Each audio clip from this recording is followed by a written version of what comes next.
ప్రజలు ఎవరు పరిశ్రమలు వ్యతిరేకించరు. ఇక్కడ పెడతానంటున్నది ప్రజల ప్రాణాలు తీసేటువంటి, ప్రజల జబ్బులు పాలు చేసేటువంటి, ప్రజల జీవితాలతో చెలగాటం ఆడేటువంటి కంపెనీలు, బల్క్ డ్రగ్ కంపెనీలు తెస్తా ఉంటున్నారు. చాలా మంది చెప్తున్నారట, హైదరాబాద్లో ఉన్నాయి, పరవాళ్ళలో ఉన్నాయి, విశాఖపట్నంలో ఉన్నాయి, అన్ని చోట్ల బాగా నడుస్తున్నాయి, ఇక్కడ కూడా బాగా నడుస్తాయి, మంచి అభివృద్ధి జరిగిద్దని చెప్తున్నారట.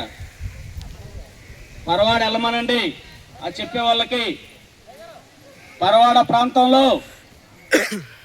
తాడి అనే గ్రామం, తానవ్ అనేటువంటి గ్రామం, పరవాడ టౌను, ఆ చుట్టుపక్కల ఉన్నన్ని గ్రామాలు కూడా అరచేతిలో ప్రాణాలు పెట్టుకుని బతుకుతా ఉన్నారు.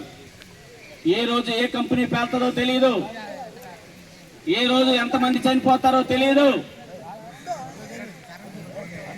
అలాంటి కంపెనీలన్నీ కూడా ఇప్పుడు అక్కడ నడుపుతా ఉన్నారు.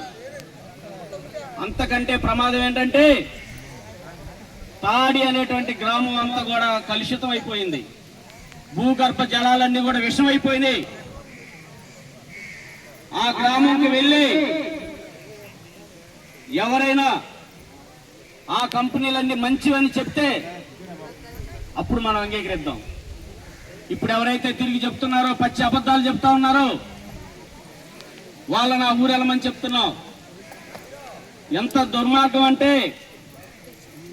ఎంత అన్యాయం చేసిందంటే ప్రభుత్వం ఆ గ్రామంలో ఉన్నటువంటి ప్రజలకి, ఆ గ్రామంలో ఉన్నటువంటి ఆడపిల్లల్ని ఎవరు పెళ్లి చేసుకోవటం లేదు, మగ పిల్లలకి ఎవరు పిల్లనివ్వట్లేదు.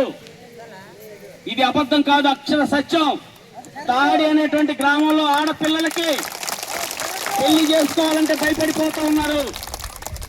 పిల్లలు పుట్టరని చెప్పి, మగ పిల్లలకి పిల్లలు పుట్టరని చెప్పి ఆ ఊళ్ళో పిల్లనివ్వాలన్నా, పిల్లల్ని చేసుకోవాలన్నా అంత భయంతో ఈ రోజు అక్కడ ఉన్నటువంటి గ్రామంలో ప్రజలు బతుకుతూ ఉన్నారు. ఈ నిజాన్ని మీరు చెప్పరా అని చెప్పి అడుగుతున్నాం. అవన్నీ అబద్ధాలు అని చెప్పి మేము అడుగుతా ఉన్నాం.